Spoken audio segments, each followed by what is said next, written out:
Hello.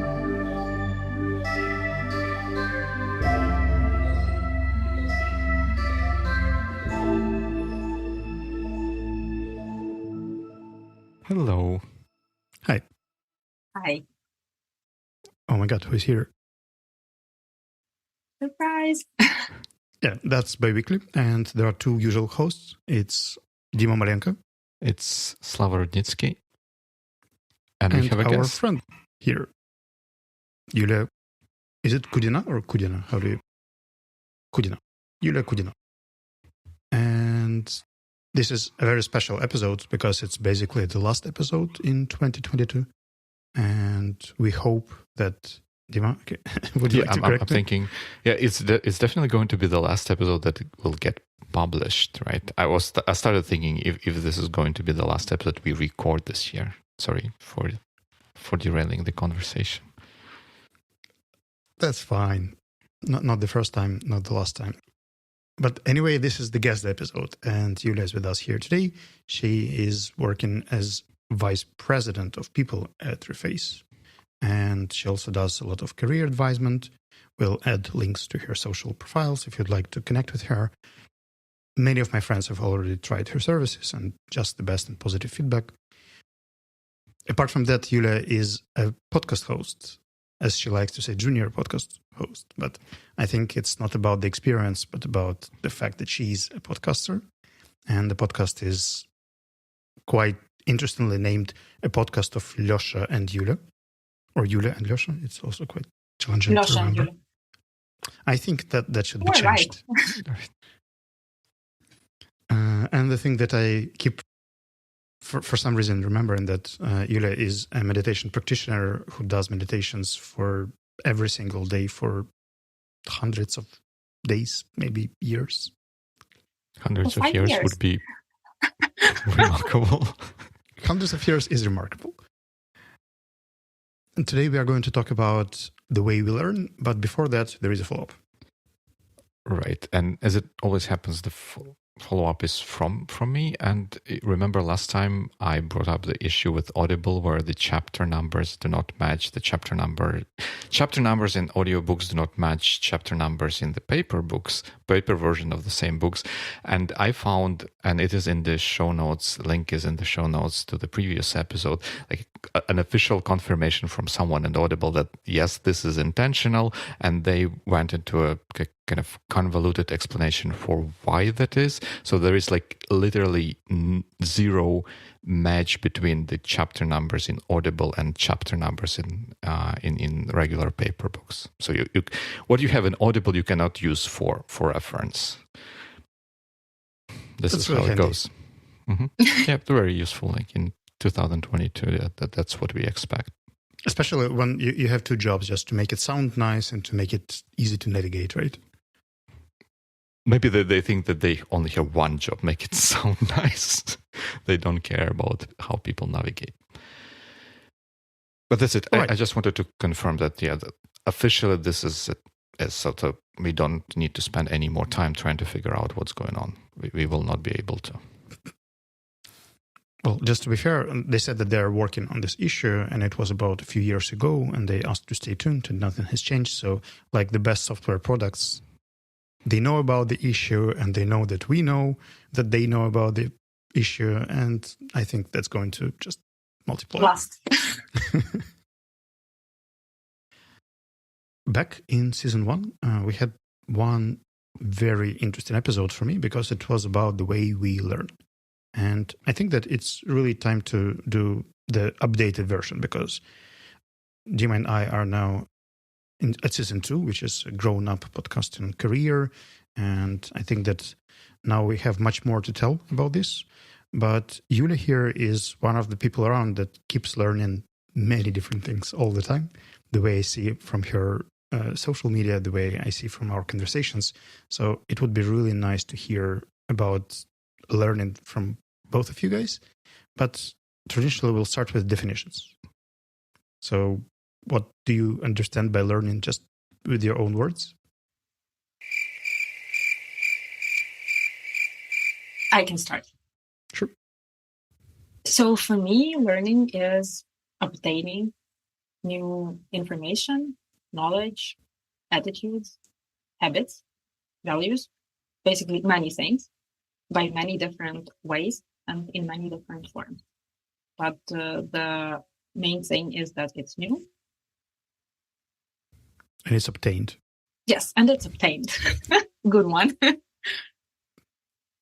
Yeah, it was a bit appalled. Slava, you included a definition from, I think, Merriam-Webster dictionary or something like that, which says like learning is the act or experience of one that learns. Like, yeah, that's super helpful. Yes, that's what I needed to understand what learning is. But then I wasn't able to come with a satisfactory definition of learning for myself. I can like when someone, even when I ask myself, is this learning? I would be able to say yes or no using some sort of criteria, but I was not able to actually formalize it into any sort of definition. I don't know, Slava, what are your thoughts apart from Merriam-Webster definition that you shared with us? To me, Merriam-Webster's definition about like the other two elements which we didn't announce, that it's knowledge or skill that is acquired by instruction or study, or its modification of behavior or habit, is generally full. The only thing that is kind of lacking is the reflection part, because I think that we don't normally or typically consider self-reflection or meditation as instruction, but by default or by definition. But I think that many things I've learned from observing and analyzing, but not necessarily somehow relating it to the formal study. Would you say that intentionality would play an important role in something being a learning? So like you have to have an intention to actually learn something?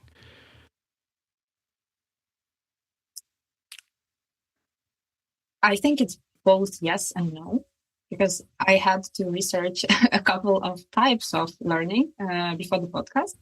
And it was interesting to read that like not all the types of the learning are intentional, because when we talk about like social learning, for example, when you're spending time around people, you don't always want to learn something about them, for example, or from them, but you still do because you're a social creature.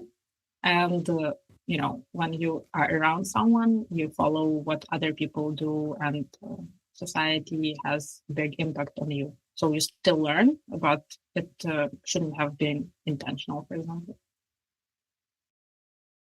Dima, what are your thoughts on intentionality?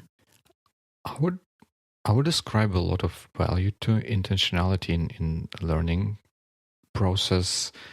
Like in this example of social learning, I'm not sure I would call this exactly learning. When I came across something, let's say I was walking past a fence and there is something written on the fence, and I kind of quote unquote learned what's written on that fence, but it was not intentional, and I would have a tendency to forget this information or not use it in any other situation. And so in the social setting, I would think that we do have a tendency to repeat or mirror the behavior of other people, but is this learning really?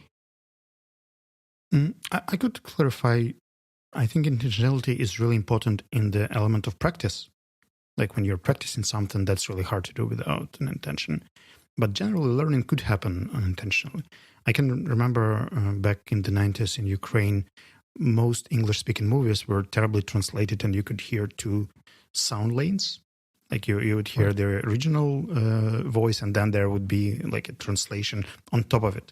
And I think that many people actually learned their first English from watching those weird movies when the translation was a few seconds late and you could hear some words randomly without actually catching or focusing on that or realizing that. My cousin is one of good examples. Like he learned it from listening to music and watching movies, but he never really focused on studying. So who knows? That's interesting. The thing that you mentioned here reminded me of a concept about deliberate practice. Before the show, Yulia was talking about her driving experience, and I think that deliberate practice is very nicely illustrated by driving. Like if you would like to practice driving, it's not enough to drive because you can drive for multiple years, but still have troubles with parking. Oh, you can. Yeah, and I think that here you have to practice a specific thing that you struggle with. Like if you have issues with parking, then practicing parking multiple times to get the skill fixed is essential here. Usually it's also described on the example of basketball. Like if you just throw the ball, come pick the ball, come to a different position, throw the ball again, it doesn't look like practice. But if you stand on the same position, people hand you the balls and you just practice the throw over and over and over again, your mind kind of tunes and can feel more and can be more intentional about learning. So I think that in case of deliberate practice, that's highly, highly important. We're getting very serious here. It's a serious topic. Right. Yeah, and definitions are important. Somebody added, what is not learning? Yeah, that was me. Could you explain? Yes, I can for sure. Please. As I said, like I had difficulty coming up with my definition, or at least expressing my way of thinking about learning coherently. So I thought that maybe we can, or at least I can do that, like from the opposite side. If we cannot define what learning is, if we cannot define what is not learning, then we will get the definition of what learning is as a reversal of the original thing. But there, I'm also kind of struggling. I like in this example, I would agree that I guess my initial view on intentionality would probably be applicable for professional like setting, like that type of learning. But of course, as Yulia suggested, the whole scope or domain of learning is much larger than our, let's say, professional activities. And I don't know, maybe we can take a look at some examples of and then qualify or vote if it's learning or not learning. Let me start with something like yesterday. Okay, like it was an accident, right? I came across a video on YouTube about how to sharpen knives. And turns out there's a whole bunch of, I don't want to say science, but it's a craft of its own to sharpen knives, especially those professional knives that are used by chefs. And I watched, I think, 25 minutes of that video. It was 25 minutes video, like describing the process, how it works, why it works, and what are the differences, different steels used for different knives, and all that bunch of stuff. So what's that learning? Me watching that video, what's that learning?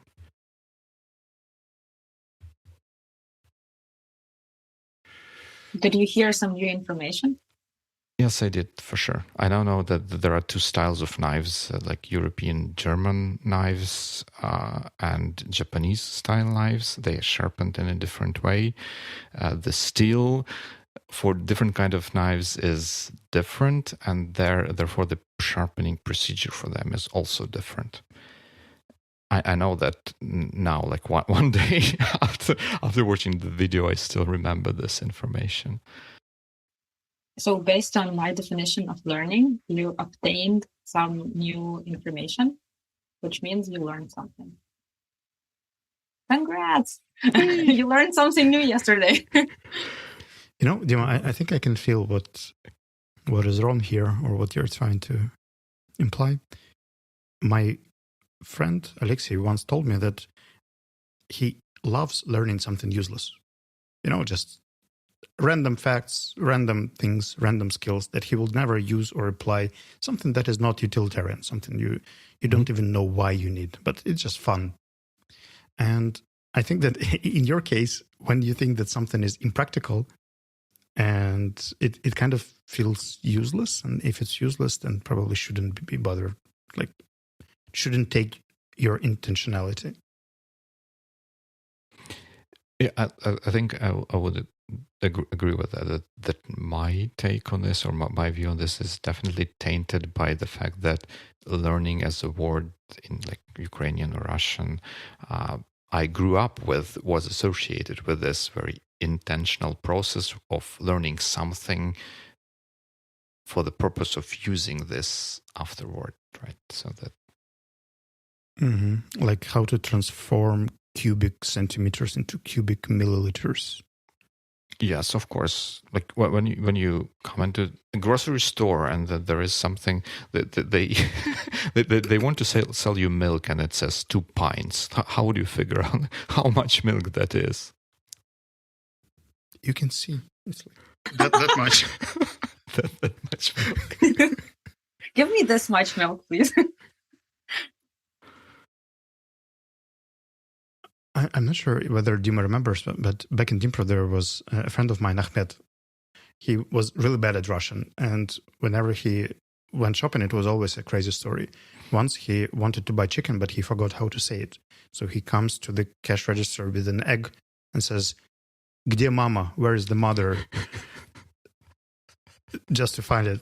It's such a creative approach. Not every person will do that. You can feel ashamed, right? Even to ask that. Absolutely. Cool guy. It's about adaptation, I guess. But I would like to roll back to this social learning that Yulia mentioned. Could you give us more input on what it is and how it works? Yeah, so when I started thinking about learning, I read about this type. I didn't know this definition, but then I just understood that this is actually how I learn most of the time recently. So when you're an active member of the society, and when the main subject of the learning is the other person, you can say that it's social learning. And what's interesting is that you can both, like as I said before, you can both learn from other person, but also about the other person. And this about is actually my bread. Because I'm an HR by day, and being around my team and learning how people behave actually helps me analyze this and do something to improve the business. And this is interesting because I've never thought about it this way. So thank you guys for the topic of the podcast and for this reflection. This is very interesting. Yeah. So, and also like the work part is more clear. And then when we learn from other people, like every time I met with Slava over the last month, I made some notes in Google because he used some words I didn't know, or like he told me about something like the Aspen reunion, for example. Yeah, and I went to Google about it, like how you do it or how you study there and so on. And this is the social learning. Yeah, and recently I've been thinking about about the people I spend time with, and like I intentionally Dima, want to spend more time with the people I can learn from, because like this is interesting and you develop and so on. Can we again get a bit deeper into the definition? Because I think that basically whenever you learn pretty much anything, you learn it from people, just not always directly from this person. So it can be more like it's not a formal education, of course, because if you go to the I don't know, lecture or webinar, it's not so much of a social learning, it's a formal learning. Yeah, you pay for that. Or you go to school and you have a professor or a teacher is also like a person, but it's a formal education. And here, yeah, it's just your everyday life. It can be informal, totally informal. And it can be your colleagues, for example, like also work-wise. We all want to work with interesting people, not only experts, but someone who can tell you about interesting things they do with the hobbies and so on. Interesting. Would we then think that maybe like corporate culture and that kind of thing is a way to exercise or harness social learning for good, right? It is. It is an instrument that some companies use and others don't. Actually, like the corporate culture, Dima, when you said about intentional learning, and I said that it's not always intentional. A good example is that when you become a part of a new company and there is a culture of cheating, for example, and you don't want to be a cheater, like in your life, but then you're a part of the team who know that in order to succeed, I need to cheat. And then the system gives you all the small and big things on cheating, whatever it is in that specific company. And then whether you want it or not, if you're staying in the company, you learn how to cheat. And that's the way you work from now on. But maybe when you started, it was not your intention to be a cheater. That's interesting. And let's try to push it a little further. In the very beginning, we learn by observations. So we basically watch people do stuff and copy that and do it over and over. And pretty much the same in management or at work. We see what people do and we kind of do the same stuff. And that's how we come to a certain level, let's say intermediate. But in order to get to advanced, you actually have to learn to think. And I think that's a complex thing, and it's harder than just something conventional. You can learn a skill, you can learn a competency, you can learn a set of behaviors or habits, but if you would like to learn to analyze, for instance, I know that Western education system actually has classes on analytics. Like you learn how to take a system, decompose the system, look at the relation between elements. Don't touch the microphone. And after that, you kind of practice every single thing and then put it together and voila. I believe that in the Ukrainian system, we never were supposed to learn this, but we somehow can analyze. How did it happen? Is it also like just being next to someone analytical and assuming that this process works like this?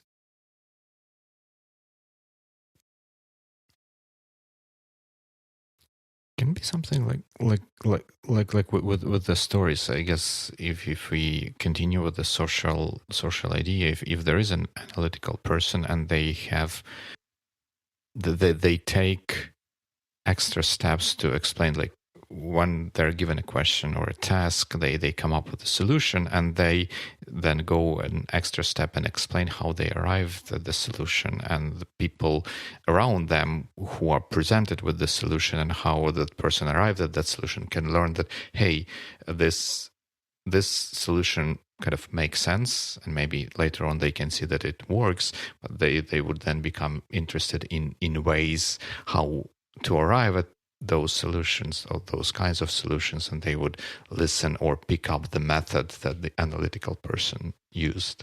Yeah, but if there is logical fallacy in this argument and the person learns to think using this thing, and then it just becomes part of the thinking process. Right. Yep. Right. It works both ways, right? No, come on. I thought there would be something more solid there. No, but generally, this is the problem of our mentality, is that there are not so many people who are into analytical thinking, it seems to me. And maybe because we're not taught this in school, or the same goes for critical thinking. We don't have such subjects in school. And maybe like now in some private schools, I recently had a great experience talking to school children in a private school. But how many families can afford that in Ukraine now? Not many. And then you go to the university, which sometimes can be even worse than the school.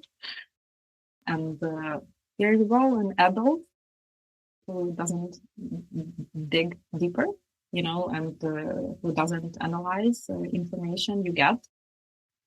And then you can be brainwashed. But again, it's not a positive conversation.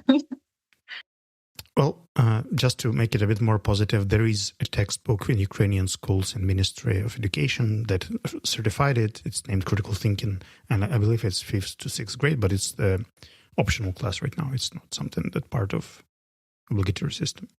I didn't have it, so...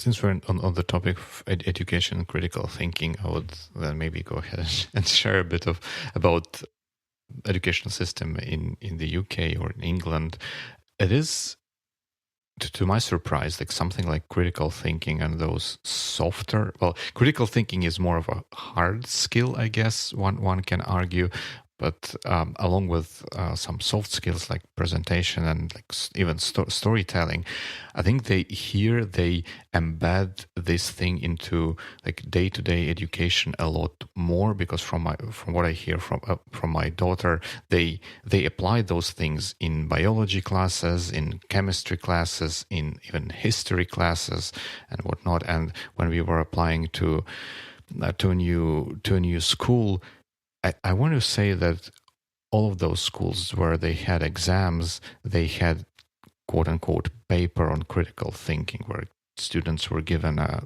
question or a problem, and they had to kind of argue their way about the importance of that problem and or provide their view or take on solutions to that problem, which I think is a great thing. I would love to see more of that in Ukrainian schools as well. Let me give you a case. Let's say we have an employee who struggles with some critical thinking. How would you, as a mentor, both of you actually, help one get more critical thinking, knowing what you know now and seeing? Like, basically, you can see that the person makes some logical fallacies, and sometimes the reasoning is not really straight, and research, there's no such word as research in making decisions, etc. So how would you approach such a case? I can start. Usually, if I see such a case, I will start with something generic, like, I don't know, find some occasion to share what critical thinking is. And maybe I will not make it specifically to one person, but to a group of people, so that no one feels bad or ashamed, so to say. I mean, like, if we want to start working with any topic, let's just approach it more systematically, right? So just the basic first steps would be to, like we started, what it means, this word, and how it works, and general overview, and not so much pressure. And then you can just find a mentor for that person, either internally or externally. If it's really important that the person gets more of the knowledge, specific one, then you can invest into that, and you find a good match, like a good mentor that will have good contact, he or she will have good contact with, and then they work together. And because I believe that you can find a mentor on any topic now, like anything you can particularly think of.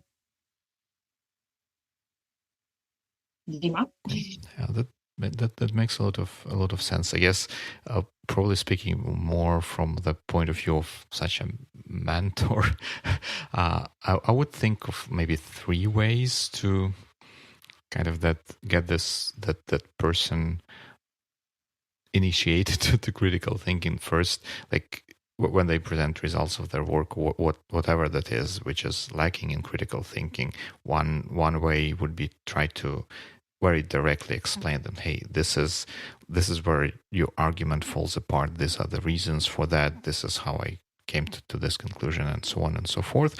It may work or it may not work. I guess there can be examples of both.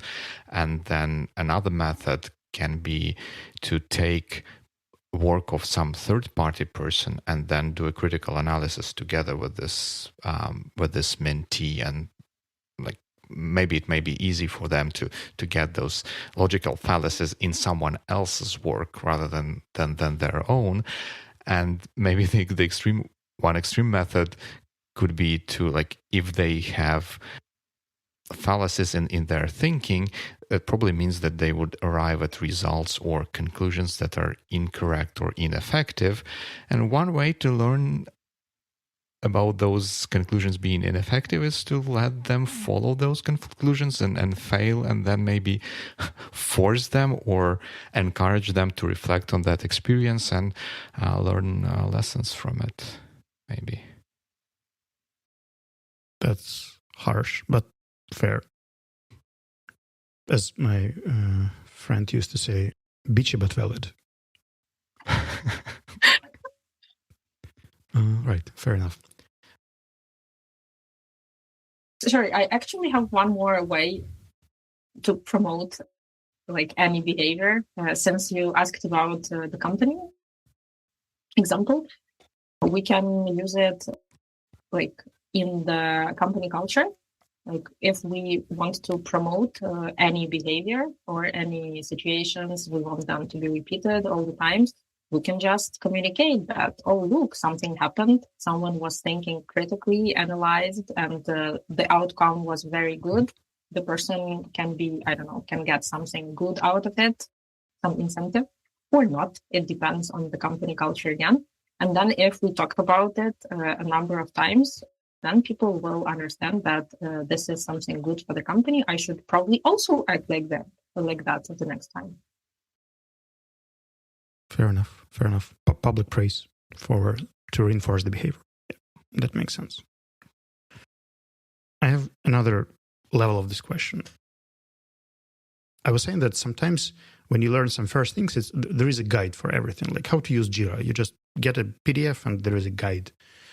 I know in People First Club, Anya Glovchenko is a big fan of guides, and like there's a huge library of pretty much anything. And if you start working as a recruiter or as a HR manager, you can just take the guide, open it, and just follow the steps and see how it works. And then something doesn't work, something works, but still, like let's say how to set a task. You find 5 ways, you try 5 ways, you pick 2 that works for you, and carry on. But then at a certain level, you arrive at the level where let's say you're working with something more complex, like corporate culture. And if you Google how to manage corporate culture, you'll find 35 ways. None of them is proved by anything more than one single case and a belief of a person who wrote about it. And learning to do these difficult things is challenging. And I believe that each of us is at the stage where there is no one course book or textbook or course or even mentor who can guide us through challenges that we go at work from day to day. Like, where is this manual how to manage people at wartime? There is none. So how do you approach a difficult case? Like, let's say you have to learn about strategic planning, and suggest something that works for your team or for your company, how to work with the strategy. How would you approach such a difficult and complex issue when there is no correct way of doing that?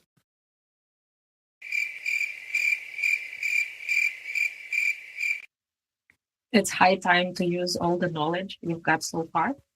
I mean, everything you learned before and experience. And it can be like background for your further decisions.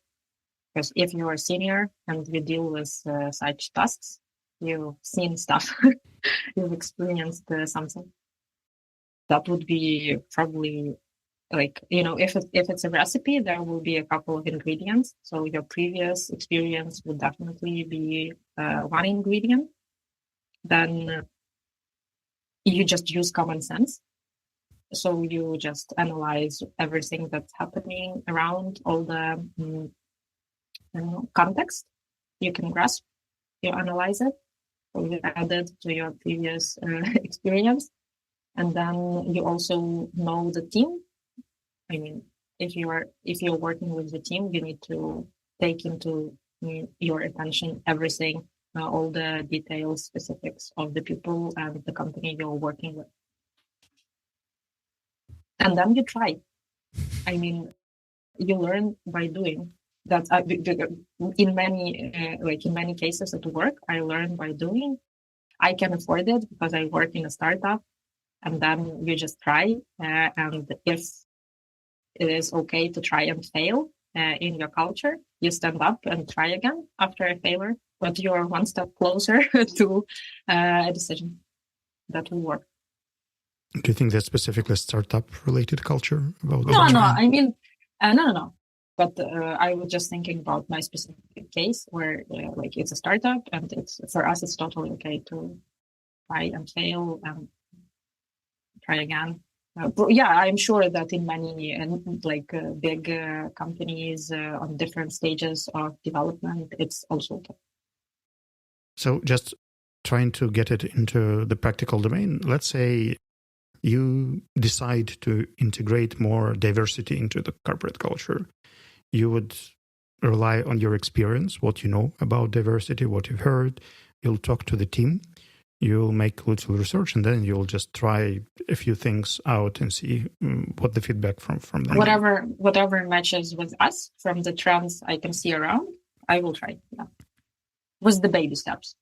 Every time I implement something new, I try to I don't like huge projects rolling out for a long time. It's just MVPs all the time, and it's like baby step. We try. If it's working, we just add on. Mm-hmm. Does it make sense? It does. It does. And you? How do you guys deal with that? I think to me the key would be in the original question from Slava. He said that how do you approach finding or learning in a situation when you know that there is no one single right solution. So you didn't say it like that, but I think the gist of it was this, that the solution is unknown, and we even don't know if there is a solution and what's the best solution. I think in that situation, learn by doing is the only viable way of moving forward.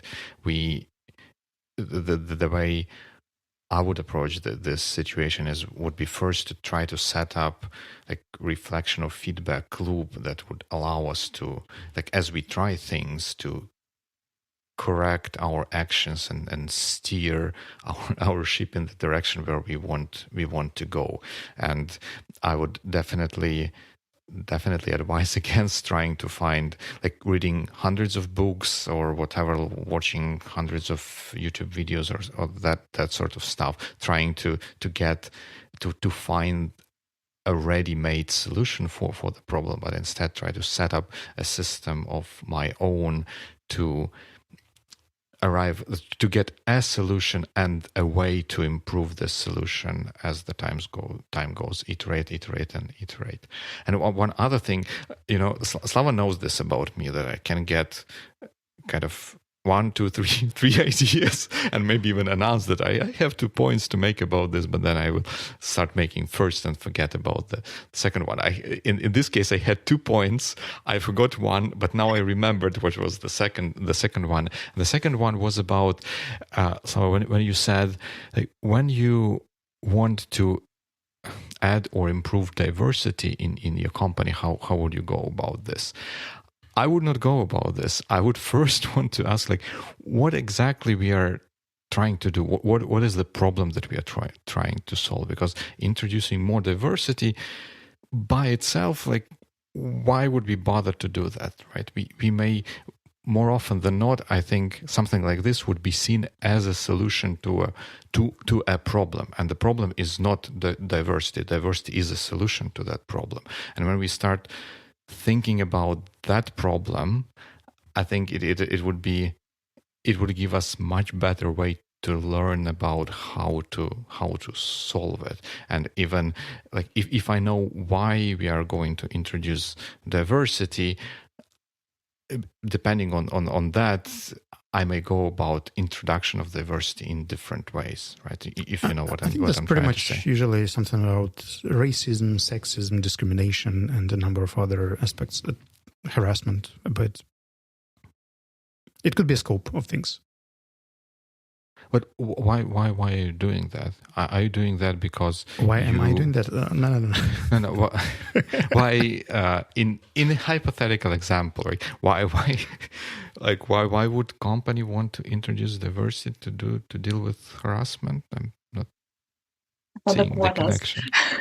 Well, yeah, and that's whole different topic, right? You can solve the problem of quotas in a different way. Well, in multiple different ways. Yeah, some of which could be better or worse.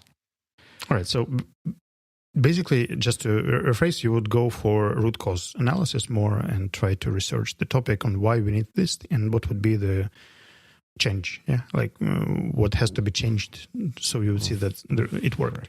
Right. Yeah, I think. Start with why is always a good thing. Unless it's a book by Simon Sinek, then it's yes. then it's not. You don't like it? No, we don't. We Oh. disapprove of the idea there is nice. Like we like the concept. Good. The book is not. That's why I would agree that starting with why is usually a good idea. But in case of Simon, some books are better not to be written, and that's one of those. Okay. All right, and that's a triggering point of Dima and I. So let's just move forward. I would probably add one more thing. I think that sometimes answers to a difficult question are not in the subject area. Like if you have to learn wartime management, you could look into alternative topics, like let's say military corporate culture. It has nothing to do with specific management practices that you work, but there could be some solutions or ideas that you could use that could help you, or like, I don't know, the way psychotherapists work with people who suffered from trauma, or some other things. Like all these edge and neighboring areas of study could also push you to the direction, especially if there is no like course book or course or mentor or something on this topic. But I guess that kind of runs along my point. Like when you think you need to learn wartime management, it's difficult to learn that thing because that's way too abstract, right?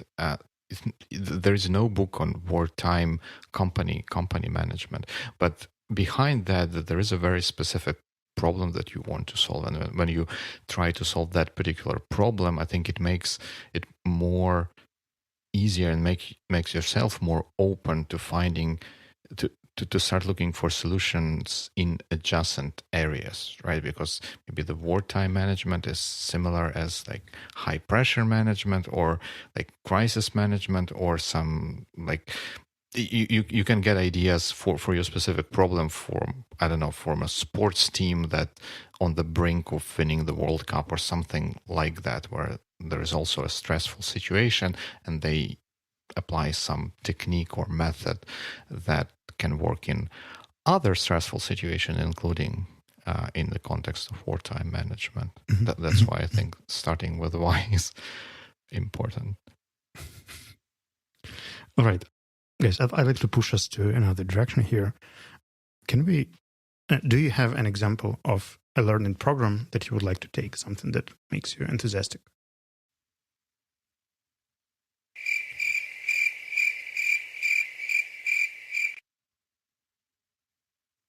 Well, yeah. You mean Tell us more.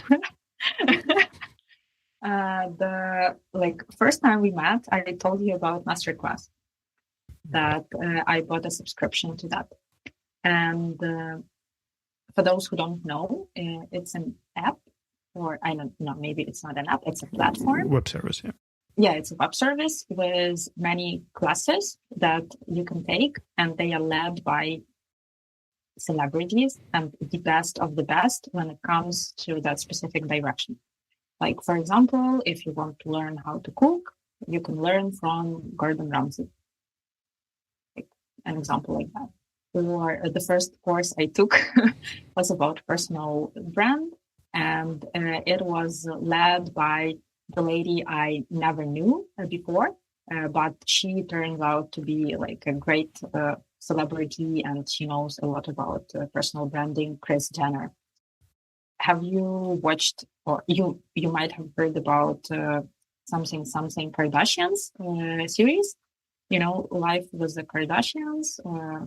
So I'm also not a fan, but turns out many people around the world know this show, and now it's a lot of businesses around that. So she had this master class made on the platform.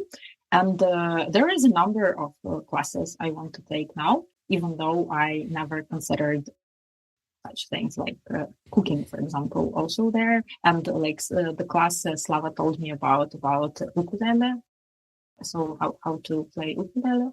And so this is cool. I have a list of classes I want to take now.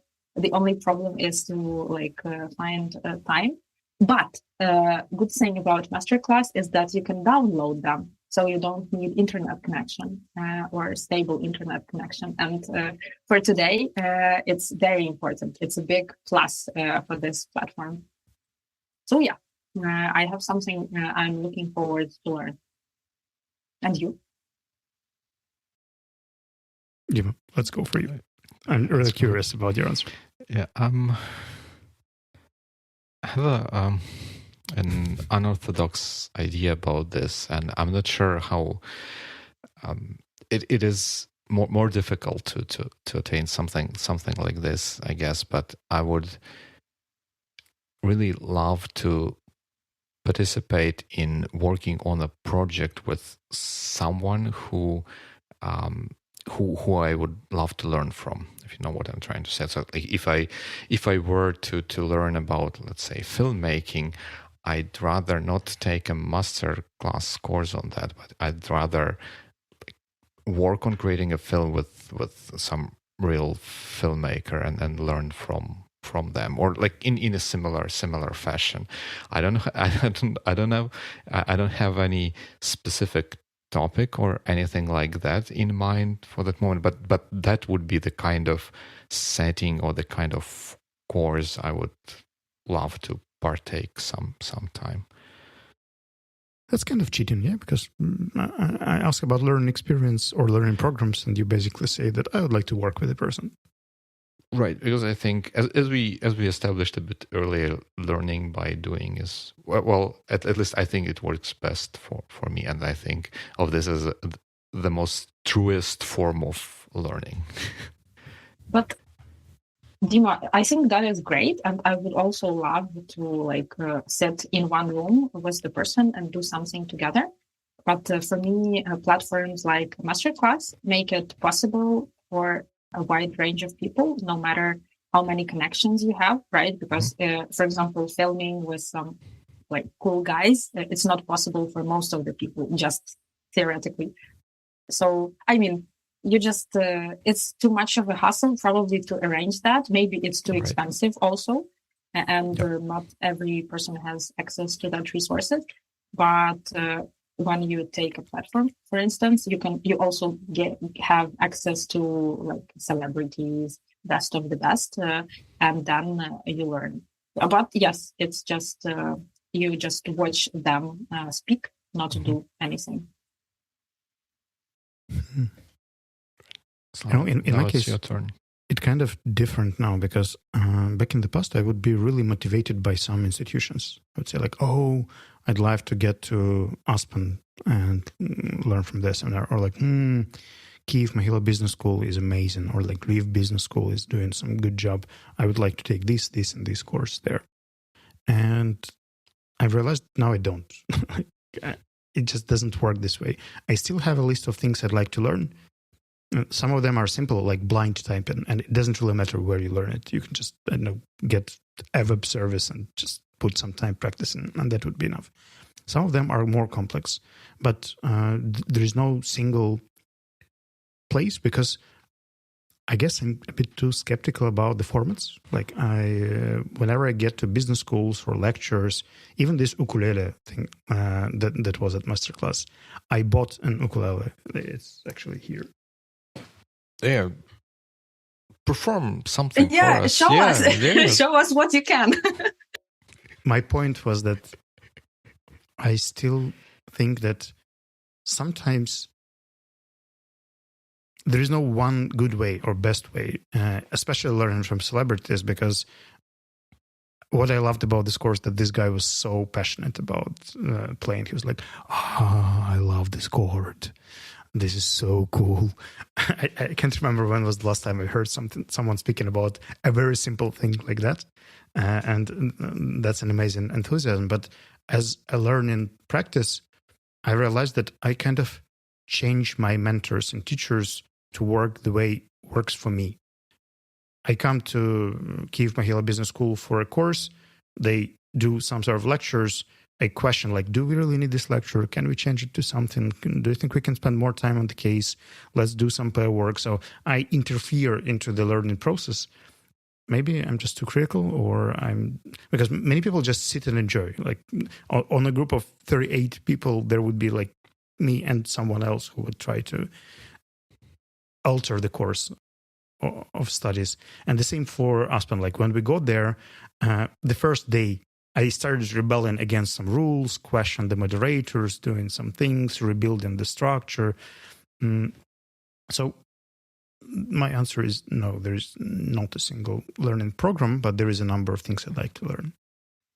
And how are you gonna learn them if it's not a program? What other ways do you find? It's usually a blend. Let's say ukulele, which is a very simple example. Masterclass is one way, getting an instructor is the other, jamming is the third one, improvising is the fourth one. Plus, I do play the guitar, so ukulele is not like the first musical instrument for me. There are some similarities. Yeah, okay. You're not starting from scratch. I'm not sure how it actually gets into cheating, but yeah. I think the examples, Slava, you gave are very interesting, and I think they kind of overlap with one of the topics or one of the questions I put in our notes. I think, like from my perception, around the world or around the internet, we have lots and lots and lots and lots and lots of resources for someone to get from 0% to, let's say, like 20, 30, 40% of proficiency or knowledge or learning on a particular subject. And getting from zero to anything is kind of relatively easy, right? And we have lots of them. But then getting from, let's say, 60, 70, 80% to 90 to 95 to 100% is extremely difficult. And I think what, Slava, you described with this, when you came in and started restructuring stuff, was it maybe because people were giving you 0 to 30% thing where you wanted 70 to 90% stuff, and you said, no, that's too basic, too boring for me. I've done that long time ago. I need something more. I remember that back maybe 10 years ago, I was really eager on learning a lot of new stuff by listening. I would listen to lecture, podcasts, read a lot of books, like getting a lot of input there. But then you start analyzing and putting these things in practice, checking, validating those. And at a certain level, just input is not enough. Like you don't want to listen to another more theory on how to manage teams.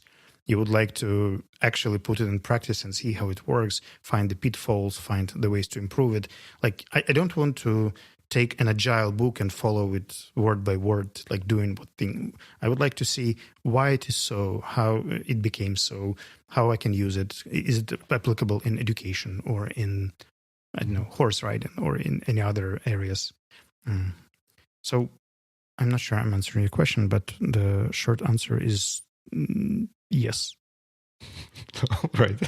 I can take this for an answer. What do you think? Like, what was your experience? Let's say even with masterclass, because I've heard of masterclass like many times, obviously, but I never came over the boundary to pull the trigger and buy the subscription, because I worried like, hey, I know that there are celebrities and like very successful people in different fields producing those courses for masterclass, but I was worried, and still am worried, that what they give there is kind of relatively basic, and it would probably work for areas where I have zero or very little knowledge about, but it would not work for areas where I already know something and the areas where I want to deepen my understanding or skills or knowledge.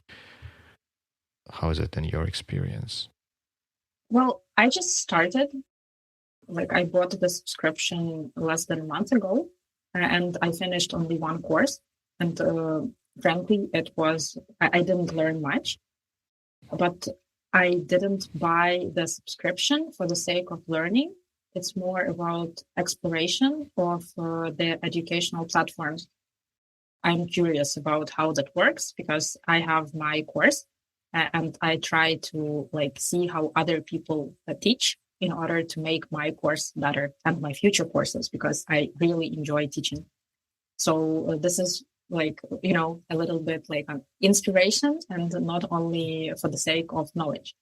And I'm sure that the other courses that will be something totally new for me. Like for now, the course on modeling is targeting me, and I'm like, why on earth this is happening? So I'm considering taking a course that I would never ever take in any other circumstances. So I want to be open to new experiences and just check it out, maybe laugh, maybe learn something new. But then, so I can share my feedback after a couple of months when I try more. I think it will be more fair then.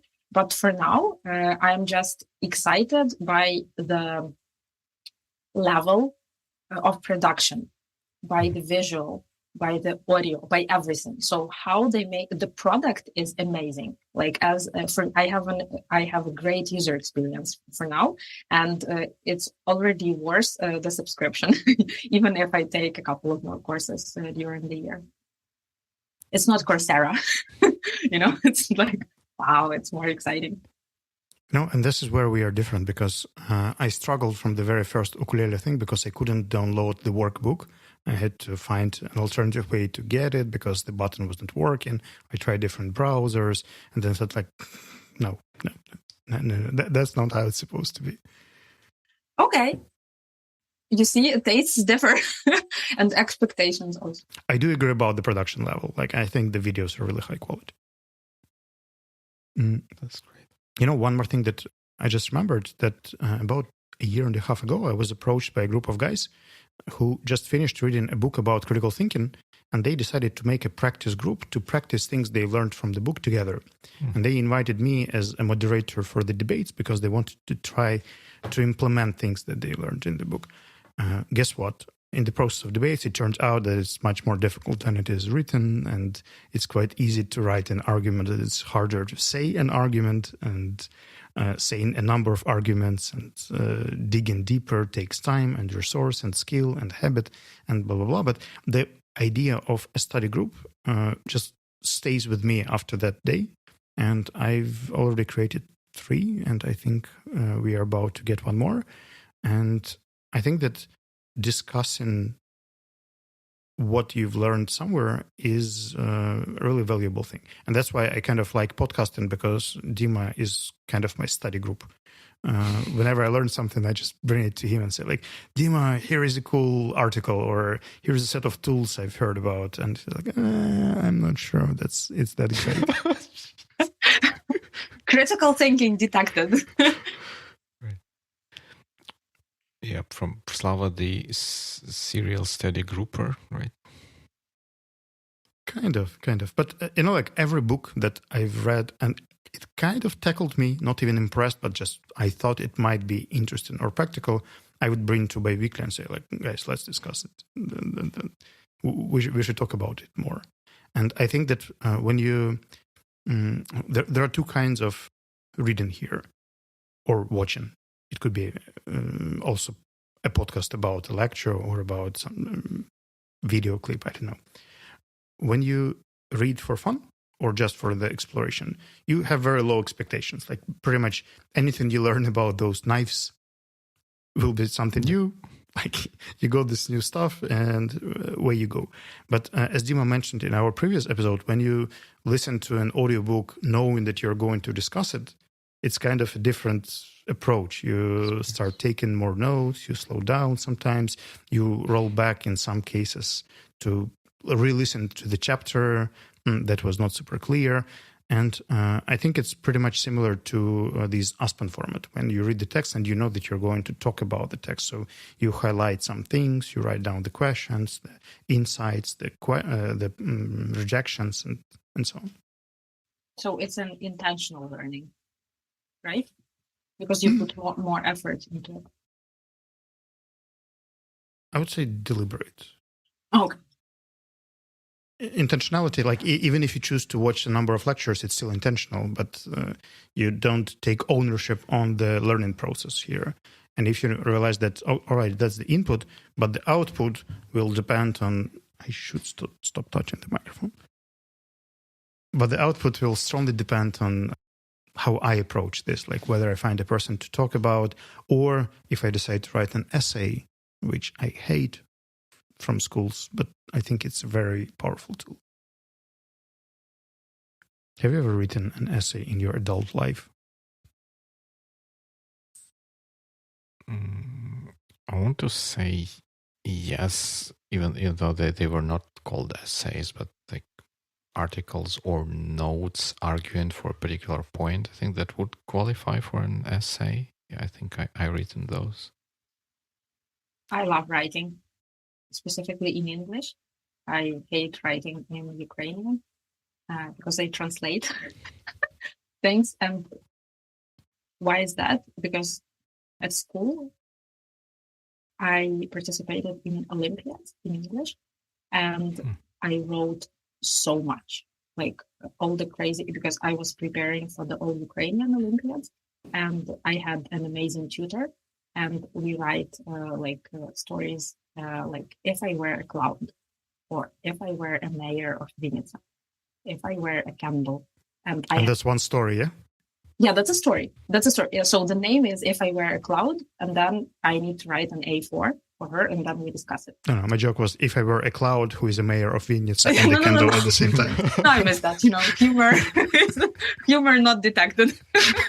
My bad. A joke that has to be explained is not a good joke. Yeah, so essays I really like. I want to write more, but I don't always choose to, probably because you can find time for everything you want. But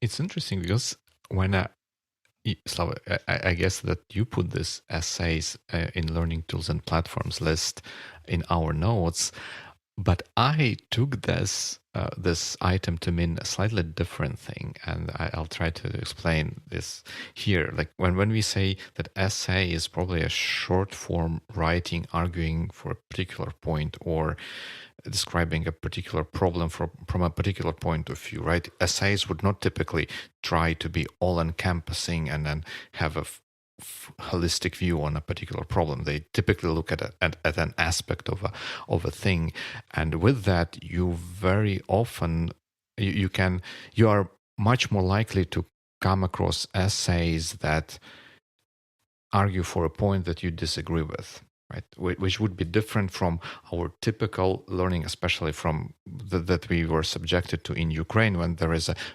quote-unquote right way of thinking about something, and when you read a textbook provides you with all the correct knowledge, like there is nothing bad in that book. But when you read essays, you can get sometimes you can get ideas that, hey, I don't disagree with that, even though the argumentation for that can be correct. There are no logical fallacies, but the author may be giving priority to different things or differently to how you would give priorities to or importance to different aspects of things. And I think it is also an important way of learning from something that you disagree with, not only getting the right, correct knowledge about the problem, but also learning about other ways of thinking or other ways of looking at problems and learning from that. Sometimes I think, at least in my case, it can be painful reading like books or essays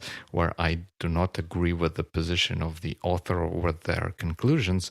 But if I power through that, I find that I often can learn something new to make my point of view maybe stronger or provide better arguments for that, or at least appreciate that there is a different way of thinking and be prepared that different people can come to different conclusions about something. Have you experienced anything like that? I guess not, but mostly because of debating experience. I learned not to differentiate things into things I believe and things I don't, but things I know something about and things I don't know something about yet. And if, for instance, somebody asks me whether I believe like Ukraine should store nuclear elements on the territory of Ukraine, I don't have an opinion about that. So it's really hard to say. If I think Ukraine should be a democracy, I say yes, but I'm ready to explore the monarchy option as well. Well, monarchies are not bad. There are plenty of nice monarchies around, and why not? there might be arguments about that. While I was putting essays in the list, I also meant reading essays because, for instance, Ayn Rand, popular for the book about Atlas Shrugged, also wrote a number of essays on capitalism, on the way our society works, and they're much more thought-provoking than the fiction that she wrote. While we were reading the essay about this, I think it was the manifesto of the Communistic Party.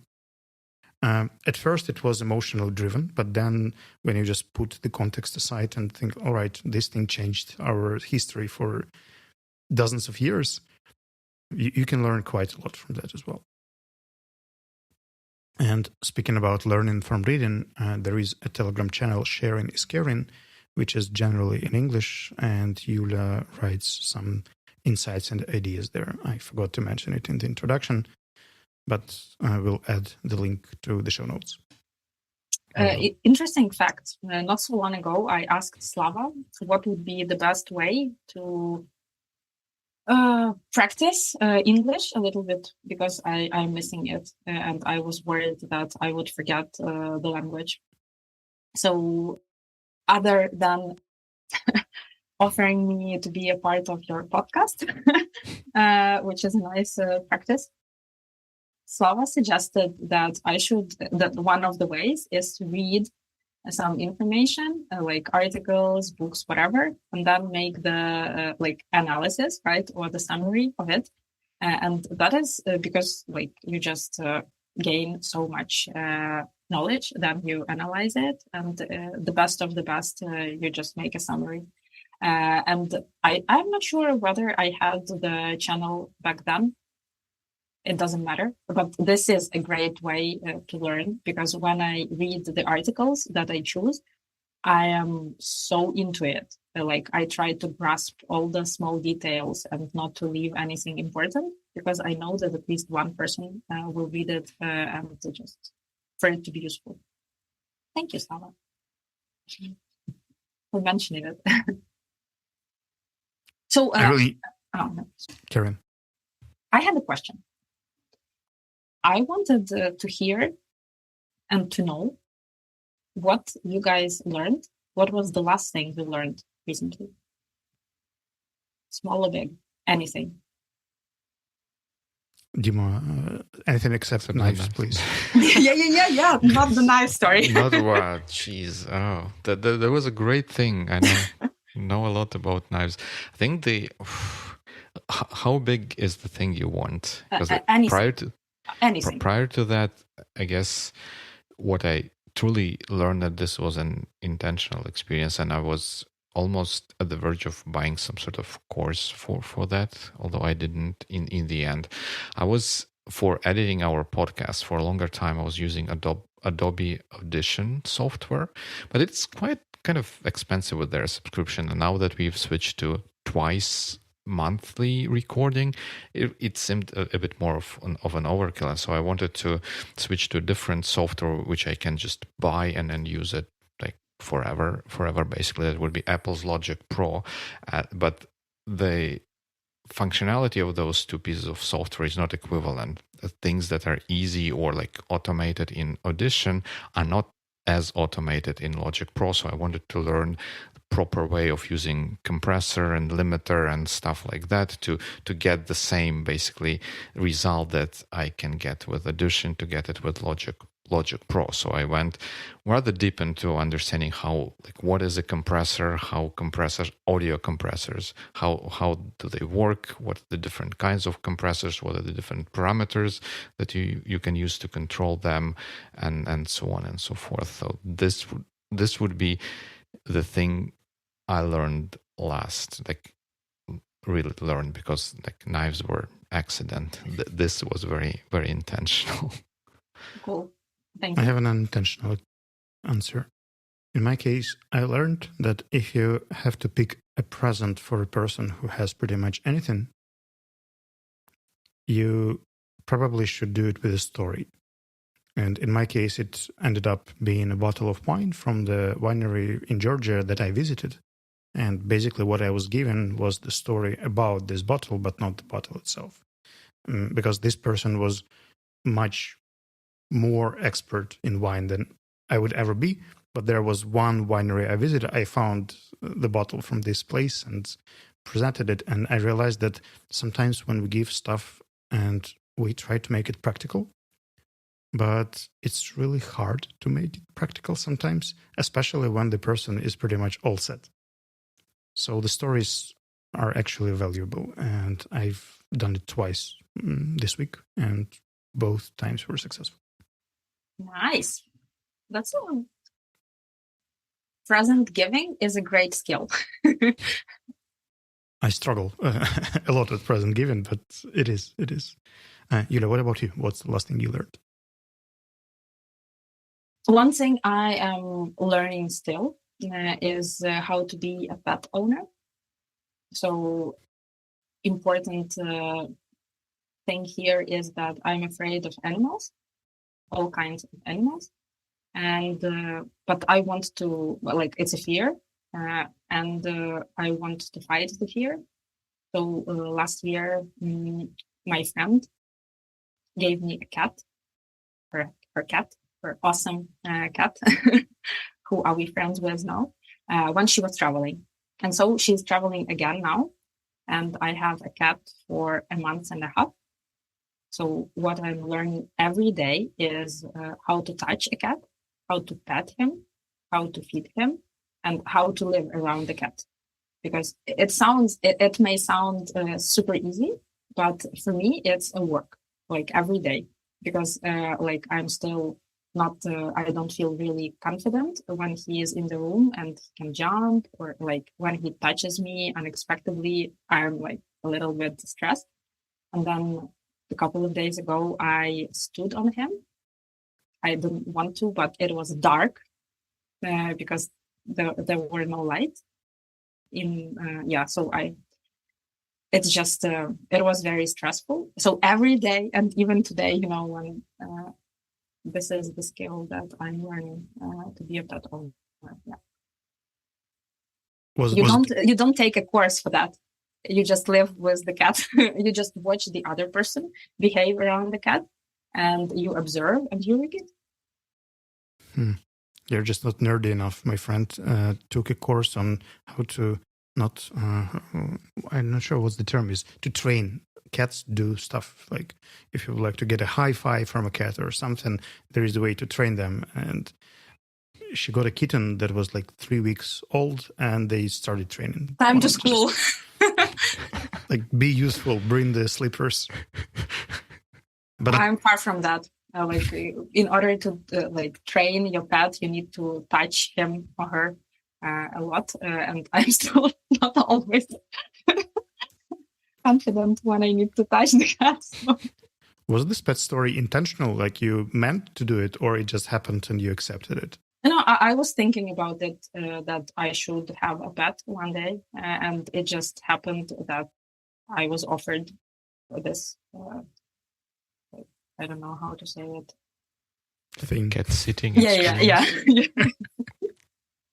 Yeah. It was not intentional, but I'm a yes man. So when life offers you something, you're okay. And I had a plan B. If it didn't work out, I can always give it to some other friends of ours. So it was a safe zone, because if I took, if I bought a cat, for example, or if I took it from the, how do you say it? Shelter. From the shelter, yeah.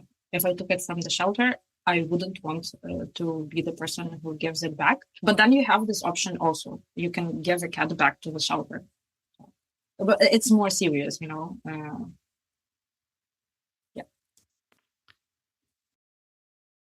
I believe that we mostly listen to podcasts here. And do you consider listening to podcasts part of learning? Dima, do you? Well, yes, I do. Why?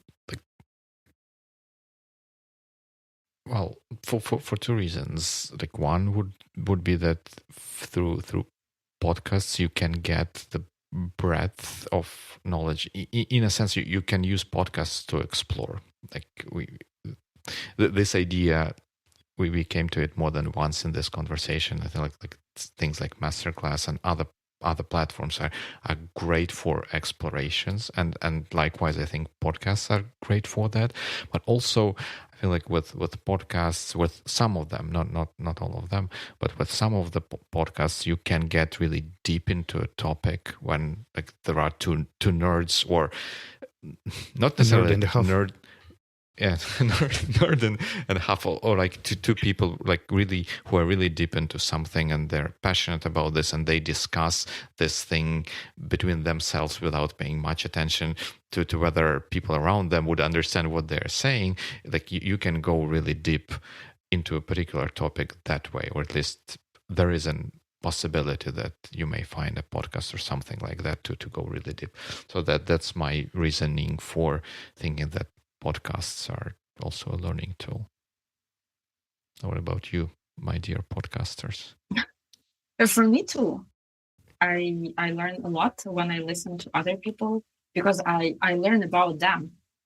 So when I was preparing for the podcast, I had to listen your podcast. I mean, I listen to them anyways, but it would be strange to come be a guest on a podcast and you don't know the host, right?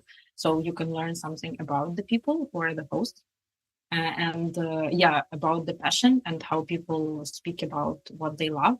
We all know that passion is contagious. So maybe you didn't plan to learn about something, but then you heard about it, and then the next minute you're reading more, you're researching on the subject. For me, it's a great source of learning too, especially now with the boost of Ukrainian podcasts. You can learn about history, language, culture, and this is not something I have very good knowledge at. It is cool, and you can also, like, for me, the benefit of a podcast is that you combine it. You can combine it with doing something else, like with a workout or with doing some stuff at home, or with a walk. So many benefits. Cool. Slava? To me, it's usually one of two things. I really like meta podcasts about work, podcasts about recording podcasts about something that not just the subject matter, but the meta level. That's why one of the shows that Dima and I refer a lot to, Cortex, I really enjoy their episodes when they describe how they work. Like one of them is the YouTuber, the other is the podcaster. And when they tell about some backstories of how things are arranged, it's really exciting. But when they just discuss books, it's not as exciting as it might be. And the other thing that I sometimes do, not often, but sometimes, if I have to learn a topic, let's say change management, I would pick a few podcasts from different contexts, like Australian, US, European, something else. And I would listen about the same topic from people from different contexts. But here you can actually manage it. With articles, it's harder because you have to Google, like if you come to some, publishers like The Economist, The Guardian, it's really hard to understand where it comes from. But with podcasts, it's usually very straightforward. Like, here's the guy, he's from here, go and listen to what one has to say about, let's say, HR. And if I wanted to discover learning and development practices in the world, I would listen to podcasts to see, especially if there is one series with different hosts or guests who come and go. That's also quite interesting. But I've done it only 3 times, but I think it's underused tool for me. And by the way, you guys are making it much easier for people to learn and dig into information more with your notes, because you have great notes for the podcast, and kudos for that. Because I enjoy just following the links and reading more on what you're talking about. Yay. There's one person who reads our notes. I don't think I'm the only one. Yeah, there are two of us. I write them and then I read to I proofread them, and then there's Yulia who reads them for real. I think notes are actually quite valuable because you do get a lot from looking into what people are discussing. I remember this AI discussion that was very popular a few months ago, and if you couldn't see what they're talking about, it would be really hard. So it's like a handicap for lack of visual content. You can just cover it. So what's the thing you learned today?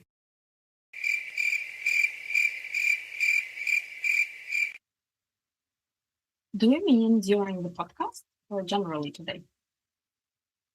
Just to clarify. I've never thought that deep, so whatever.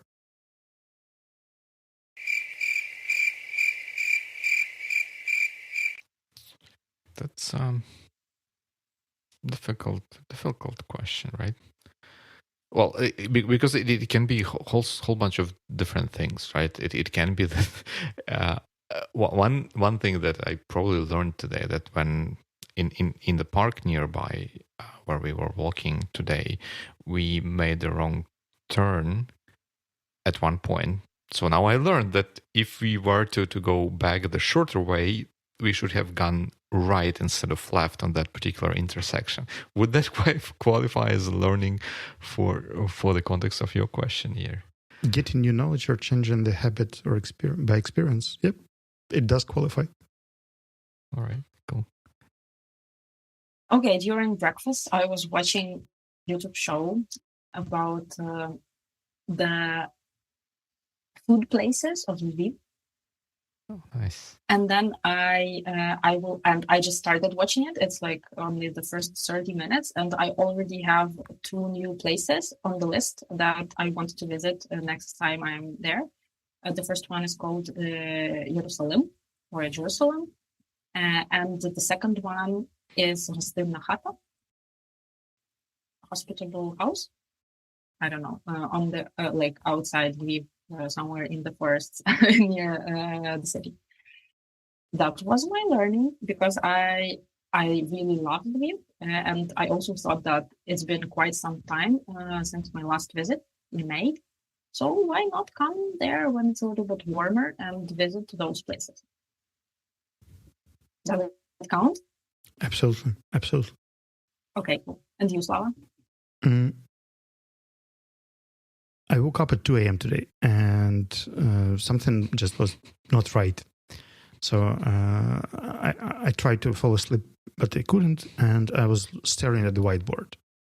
And back on the whiteboard, there are my themes.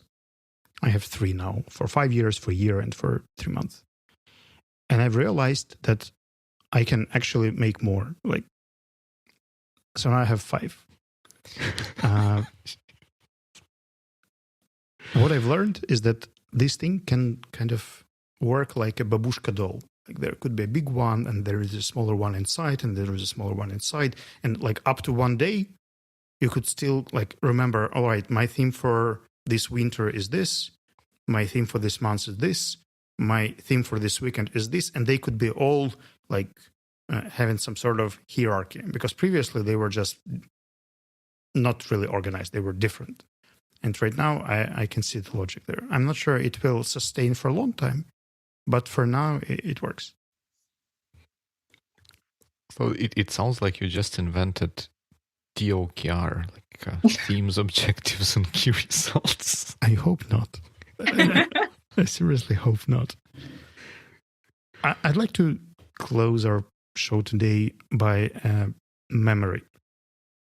Guys, could you remember something that you right now think as the most pleasant learning experience ever? I mean, the experience. Learning experience, yeah. Yeah, I have some. But it was very, very pleasant learning experience. Like, Shoot. Qualifies 100%, but I bet that's not what you would have expected with this question. But, on my recent trip, I had the pleasure to fly business class to the US. And when you fly business class, you get a little bed instead of like a regular chair, as in an economy cabin on the airliner. And a part of the flying experience is that they teach you how to use this bed, because it can be transformed. It can be a chair, but then it can be transformed to a bed. So when I learned how to transform the chair into a bed in a business class was the most pleasant learning experience that I had in recent times. Does it work? It does. Okay, so I'm gonna sound like a nerd now after Dima's case. So, as a student at the university, I was an exchange student for half a year in Polish university in the city of Poznań. It was Poznań University of Economics. And I must say that I generally love learning. So even in the average university, I kind of enjoyed it. And then I came there, and on the first day, we had to choose the subject that we want to learn to study. And from day one, the next 6 months, it was amazing because I studied what I chose to, and it was an international group. And that's when I decided that I want to be an HR. So it's because I chose all the HR related subjects somehow. And it was great. So I still am in touch with a couple of students from the group. And I'm really grateful for that opportunity.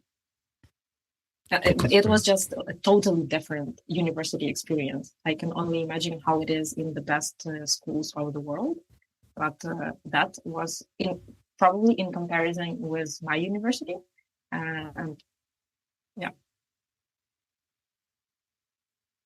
Yeah, one could say that this was not only the learning experience, but it's like life-defining experience. It was life-changing. Amazing. Yeah, thank you.